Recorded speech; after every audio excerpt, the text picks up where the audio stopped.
Dyatlov পাসের ঘটনা, Dyatlov প্যাস ইনসাইডেন্ট, একটি রহস্যময় এবং চাঞ্চল্যকর ঘটনা যা 1949 সালের ফেব্রুয়ারিতে সোভিয়েত ইউনিয়নের বর্তমান রাশিয়া উরাল পর্বতমালায় ঘটে। একদল অভিজ্ঞ পর্বতারোহী যারা একটি শীতকালীন অভিযানে গিয়েছিল, তাদের সবাই অজানা ও রহস্যজনক পরিস্থিতিতে প্রাণ হারায়। কি ঘটেছিল? আসসালামু আলাইকুম, রহস্যরং চ্যানেলে আপনাকে স্বাগতম। তাহলে জেনে আসা যাক মূল ঘটনা। 9 জন পর্বতারোহীর একটি দল 1 ফেব্রুয়ারি রাতে তাদের তাঁবু ছেড়ে তুষারে বেরিয়ে যায়। তাদের দেহগুলো একাধিক স্থানে ছড়িয়ে ছিটিয়ে পাওয়া যায়। কিছু দেহ ছিল আংশিক পোশাকহীন এবং এমন কিছু আঘাতের চিহ্ন ছিল যা সাধারণ দুর্ঘটনার সঙ্গে সামঞ্জস্যপূর্ণ নয়। রহস্যের মূল দিকগুলো হল: তাঁবুটি ভিতর থেকে কাটা হয়েছিল, যেন তারা ভয় পেয়ে দ্রুত বের হওয়ার চেষ্টা করেছিল। তদন্তে দেখা যায় তাঁবুটি ভিতর থেকে কাটা হয়েছিল, যা ইঙ্গিত করে যে পর্বতারোহীরা দ্রুত তাঁবু ছেড়ে বেরিয়ে এসেছিল। তাঁবুর ভেতরে খাবার ও অন্যান্য সরঞ্জাম অক্ষত ছিল, কিন্তু পর্বতারোহীরা অনেকেই সামান্য পোশাক পরে প্রচণ্ড ঠান্ডায় প্রায় -30°C তাঁবু থেকে বেরিয়ে যায়। তাঁবুর চারপাশের অবস্থান এবং ভিকটিমদের শরীরের অবস্থান থেকে বোঝা যায় যে তারা ভয়ে পালিয়ে গিয়েছিল, তবে তাদের এমন ভীতি কিসের কারণে হয়েছিল তা অজানা। কেউ কেউ অনুমান করে যে এটি প্রাকৃতিক দুর্যোগ, তুষারধস বা প্রাণী আক্রমণের কারণে হতে পারে, আবার অনেকে মনে করেন এটি সামরিক পরীক্ষা বা অজানা অতিপ্রাকৃত কারণের ফলাফল।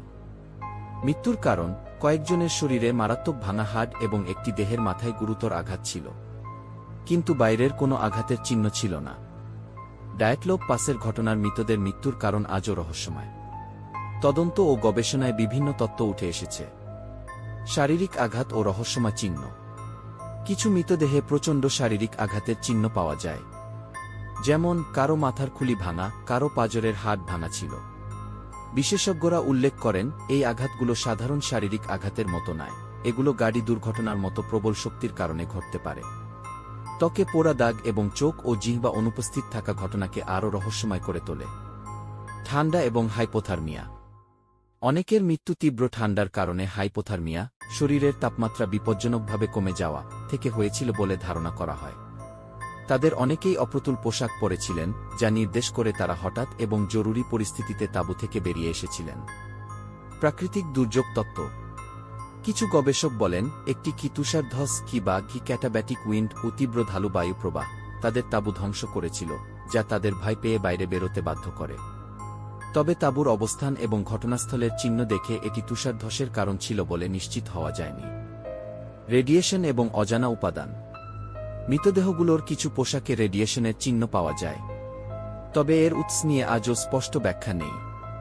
কিছু তত্ত্ব অনুযায়ী এটি সোভিয়েত সামরিক পরীক্ষার অংশ হতে পারে।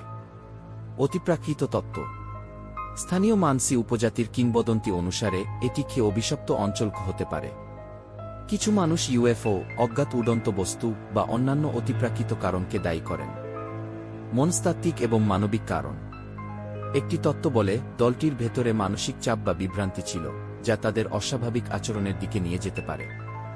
এর সঙ্গে হাইপোথার্মিয়ার কারণে হওয়া কি প্যারাডক্সিক্যাল আনড্রেসিং কি গরম অনুভব করে পোশাক খুলে ফেলা সম্পর্কিত হতে পারে। 2020 সালে রাশিয়ান কর্তৃপক্ষ পুনরায় তদন্ত করে জানান একটি ছোট তুষারধস এবং প্রতিকূল আবহাওয়া এই ঘটনার মূল কারণ হতে পারে।